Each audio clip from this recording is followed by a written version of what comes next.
This is Chris McDaniels. Like, subscribe to TNW Wrestling on YouTube, subscribe to my other channel, Word of Chris, and subscribe to this channel, Chris McDaniels, and follow me on Twitter, Instagram, and both of my TikToks. It'll be down there in the description box, and I'm here to do my WWE Friday Night SmackDown, April 19th, 2024 reviews. So here we go, discussing about tonight's episode of Friday Night SmackDown. Now we kick off the show with the first match of the night. It was AJ Styles versus LA Knight in a number one contenders match. Winner this match goes to Backlash to face the American Nightmare, Cody Rhodes, for the undisputed WWE Universal Championship. This is a WrestleMania rematch, and this match, it was a pretty good one. Both of these guys beating the hell out of each other and everything during this match. A few times, like, Styles was going to win. Same for LA Knight. Like, at one point, LA Knight picks up Styles to try to hit the, I think it was the power slam he was trying to hit. But Styles quickly got off and rolls him up for a pin. And LA Knight barely kicked out at 2.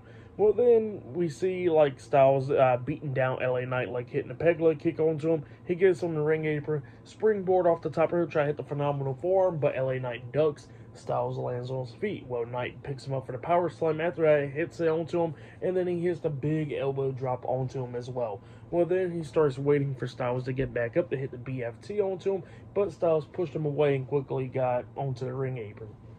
Well, then LA Knight goes over there, Styles grabs him by the head and pulls him down the top rope, and LA Knight almost accidentally hit the referee, and the referee kind of like ducks because, you know, LA Knight almost bumped into him. But then Styles pokes LA Knight in the eyes, and then he punches him in the face, and then he springboard off the top rope, hitting the phenomenal forearm onto LA Knight, and then he pins him for the 1, 2, 3. So yeah, AJ Styles defeated LA Knight tonight in a one-on-one match in the number one contenders match. So at Backlash, it will be Cody Rhodes versus AJ Styles for the first ever time for the undisputed WWE Universal Championship at Backlash. Definitely can't wait for that match. That match is going to be phenomenal. But yeah, for that match, I'll give it 3 stars. That's why I'll give it. It was a good match between LA Knight and AJ Styles. I'll say I like their match at WrestleMania a little bit more better, but this one was still a good one. But yeah, that's what happened there. And yeah, then after that, we see Paul Heyman waiting outside. A truck pulls up and Solo Sikoa gets out the truck. But he's wearing a suit. He's all dressed up. And he comes up, and then Tama Tonga pops up behind Paul Heyman.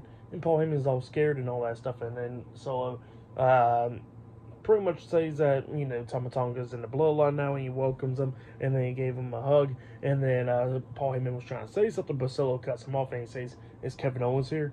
And Paul Heyman was like, you know, just standing there scared, and Solo Sikoa looks at him again and goes like, "Is Kevin Owens here?" And Paul Heyman was like, yeah, he's here. I'll carry you to the locker room. And yeah, they all walk into the building. But yeah, that's what happened there. Pretty good start for SmackDown right there. And yeah, still to come later on tonight, we'll see Bayley versus Naomi in a one-on-one match for the WWE Women's Championship and much more. So yeah, I'll see you guys later until the next thing that happens on SmackDown. See you guys later. Till then. So the next thing that happened on Friday Night SmackDown, we get to the next segment of the night where we see Nick Aldis. He's inside the ring, and he introduces Triple H. Triple H comes out there, and they got some new tag team titles to reveal. Well, then they introduce the SmackDown Tag Team Champions, Austin Theory and Grayson Waller, A-Town Down Under. They come out there, and yeah, Triple H pretty much reveals the new tag team titles, and he says that they will no longer be known as the SmackDown Tag Team Champions. They'll be now known as the WWE Tag Team Champions, and those are the new tag team titles on the screen right now. It looks like the old Attitude Era belts, just more gold and stuff, which, hey, it looks pretty good, you know, looks good. But yeah, great titles, it looks like. But yeah, A-Town Down Under are the WWE Tag Team Champions, while Awesome Truth are the World Tag Team Champions on Raw. But yeah, then after that, Triple H was like, okay, congratulations, here. And then he tries to shake their hand, and then Grayson Waller looked like he was going to shake his hand, but then he pretty much says, nope, and then he shakes Austin Theory's hand, pretty much disrespecting Triple H. And then Nick Aldis says, well, you're not going to ever disrespect him ever again, or he's going to make A-Clown Down Under pretty much disappeared just like that. So yeah, that's what Nick Aldis says, and then he takes away the SmackDown Tag Team titles. And yeah, they got the WWE Tag Team Championships. But yeah, that's what happened there. Pretty good segment. And yeah, up next, Nick Aldis says that the next match will be up next to determine the #1 contenders for the WWE Tag Team Championships.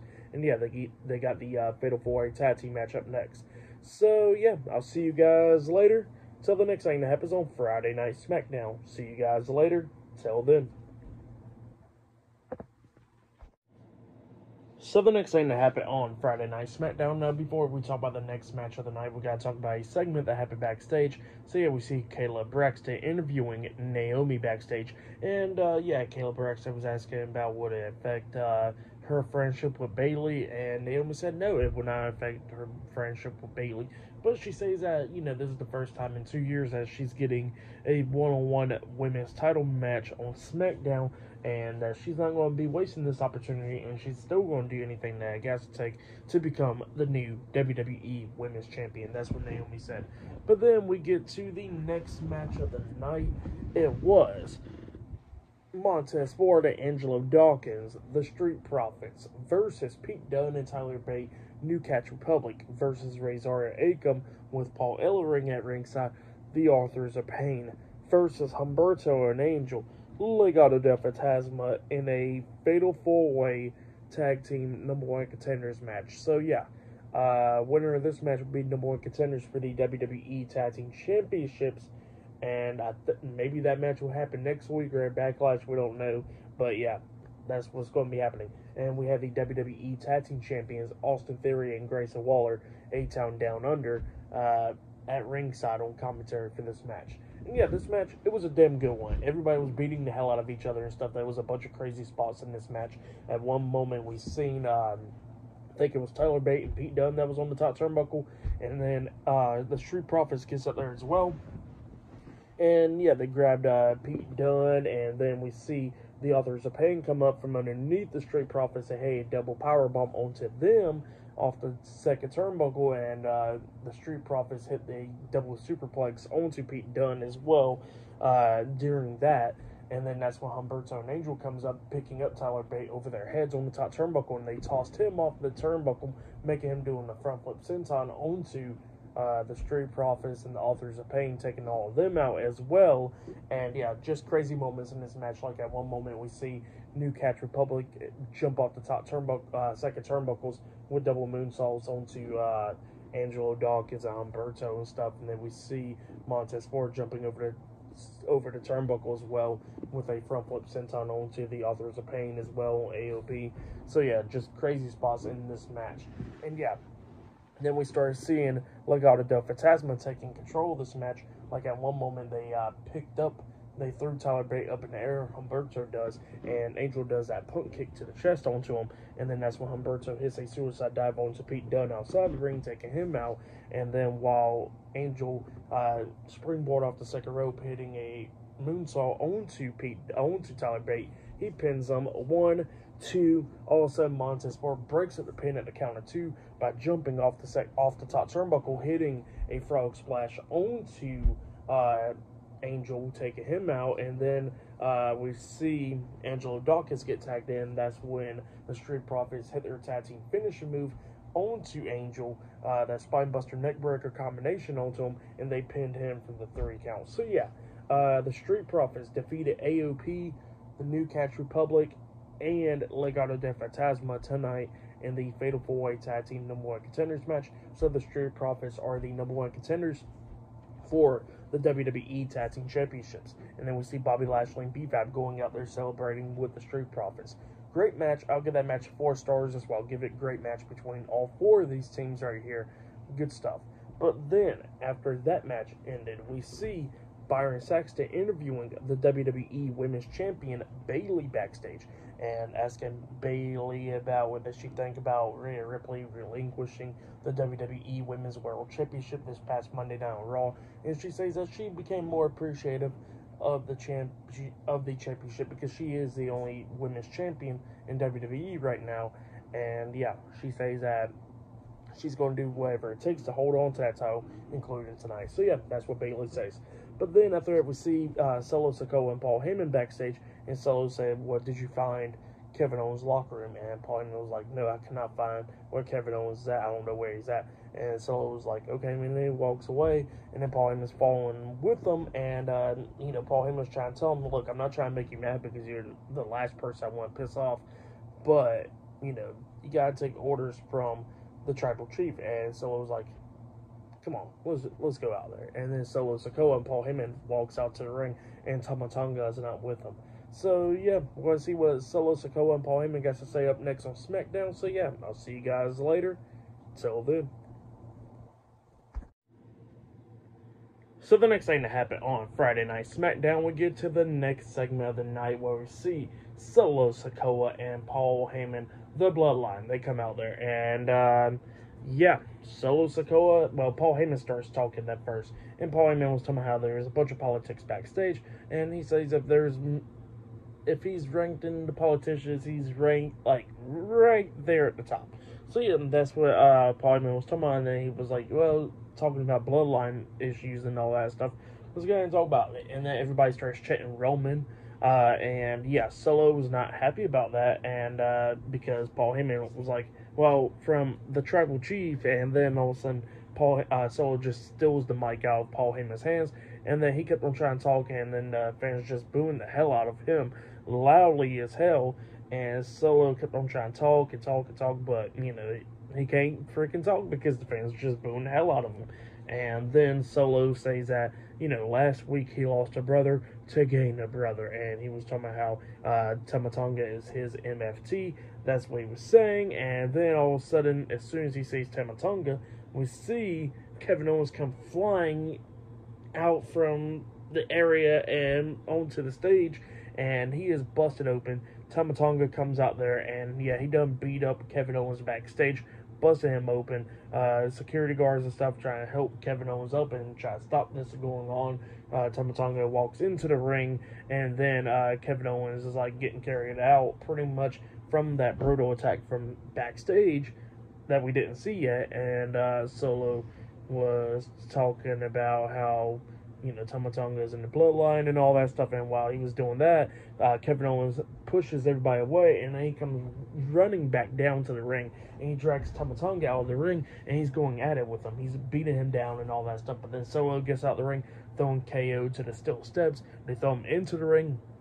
Tonga gets into the ring as well, but Kevin Owens takes him down again, start beating him down. Security guards pulling Kevin Owens off of him, and then Solo Sikoa quickly comes up, hitting a Samoan spike onto Kevin Owens, laying him out, and then Tama Tonga gets out of the ring and goes out there and grabs a steel chair, and he comes back in, and look, he's going to hit him with the chair, but then Nick Aldis and a bunch of security guards got him to stop, and Solo got him to stop as well, and then Solo and Tama Tonga walks out the ring, and Kevin Owens getting helped out. So yeah, that's what happened there. Great segment. I really liked it. This bloodline stuff is getting really, really good. And yeah, even though we already done seen Bloodline versus Kevin Owens a lot of times, like this one is getting pretty good again. So yeah, just great stuff, But yeah, I'll see you guys later until the next thing that happens on Friday Night SmackDown. See you guys later. Till then. So the next thing to happen on Friday Night SmackDown, now before we talk about the next match of the night, we gotta talk about a segment that happened backstage. So yeah, we see Paul Heyman walking to the parking lot, then Nick Aldis grabs him, and he says, "Nah, you come here." And then he shows Paul Heyman what happened. And apparently, the idea was that Tama Tonga had a rental car, and he runs into Kevin Owens' rental car, and then that's when the beatdown started happening. So yeah, that's what happened there. Crazy stuff. And Nick Aldis tells Paul Heyman, like, hey, you better tell the bloodline to get under their control and all that stuff, because if they don't, there's going to be some serious consequences, because we got the draft next week and all that stuff. If things wants to be done, it has to be done inside the ring, not in no damn parking lot. So yeah, that's what Nick Aldis says. But then we get to the next match of the night. It was Santos Escobar with Elektra Lopez versus Carlito with Zelina Vega. Rey Mysterio and the rest of the LWO did come out there, but they stay backstage for this. But yeah, this match, it was a pretty good one and all that stuff. During this match, Carlito takes down Santos. He starts climbing up the top turnbuckle, but then Alexa Lopez gets on the ring apron, and then Zelina Vega pulls her off the apron. She gets on the apron and tries to jump off with the Hurricane Rana onto Lopez, but Lopez catches her and then slings her right into the barricade, taking her out. And Carlito's telling the referee to check on Zelina, and while the referee's checking on Zelina, Carlito tries to get into the ring, and he's in the middle of the ropes, and then that's when Santos comes up kicking the second rope, pretty much hitting Carlito in the nuts. He grabs him, throws him into the ring post shoulder first, and then he picks him up on his shoulders, hitting the Phantom Driver onto him, pinning him for the 1, 2, 3. So yeah, Santos Escobar defeated Carlito tonight in a one-on-one match. That's what happened. Pretty good match. I'll give that match 2.5 stars. That's why I'll give that one. But then after that match ended, we see Io Sky, Dakota Kai, and the WWE Women's Tag Team Champions Asuka and Kairi Sane, the Kabuki Warriors, Damage Control in the Skybox, and Caleb Braxton comes up to him, interviewing them and talking about Damage Control and all that stuff. And Dakota Kai was talking about how Io Sky don't get the WWE Women's Championship right now, but she is waiting patiently to get that opportunity back again. And all that, we still got the WWE Tag Team Championships with the Kabuki Warriors, and they said that they're going to be sitting in the Skybox to pretty much watch Naomi and Bayley beat the hell out of each other tonight in the main event. So yeah, that's what they said. But then all of a sudden, Jade Cargill's music starts playing, interrupting them, and then Jade Cargill and Bianca Belair was in the Skybox, and it looks like they're looking at the tag team titles. So yeah, it looks like they will probably be going after the WWE Women's Tag Team Championships. But yeah, that's what happened there. Pretty good stuff. But yeah, up next will be the main event. It will be Bayley versus Naomi one-on-one for the WWE Women's Championship. Up next in the main event for tonight's episode of Friday Night SmackDown. So yeah, I'll see you guys later until the next thing that happens on Friday Night SmackDown. See you guys later. Till then. So the next thing that happened on Friday Night SmackDown, we get to the main event. But before we talk about that main event, we gotta talk about something that happened earlier today. So yeah, Cody Rhodes is in the UK tonight, and pretty much he sends out a video message talking about how he's been defending the WWE Championship all over the UK, and he says that AJ Styles at home became the #1 contenders for the WWE title, and he says that he'll see him next week in the contract signing. So yeah, that's what he says. But yeah, then we get to the main event. It was the WWE Women's Champion Bayley versus Naomi one-on-one for the WWE Women's Championship, and we see Damage Control, Bianca Belair, and Jade Cargill all watching this match from the Skybox up there. And yeah, this match was a pretty good one. Both of these women beating the hell out of each other, coming up near falls. At one point, Bayley climbed up the top turnbuckle and jumps off with a big elbow drop onto Naomi. She pins her 1, 2.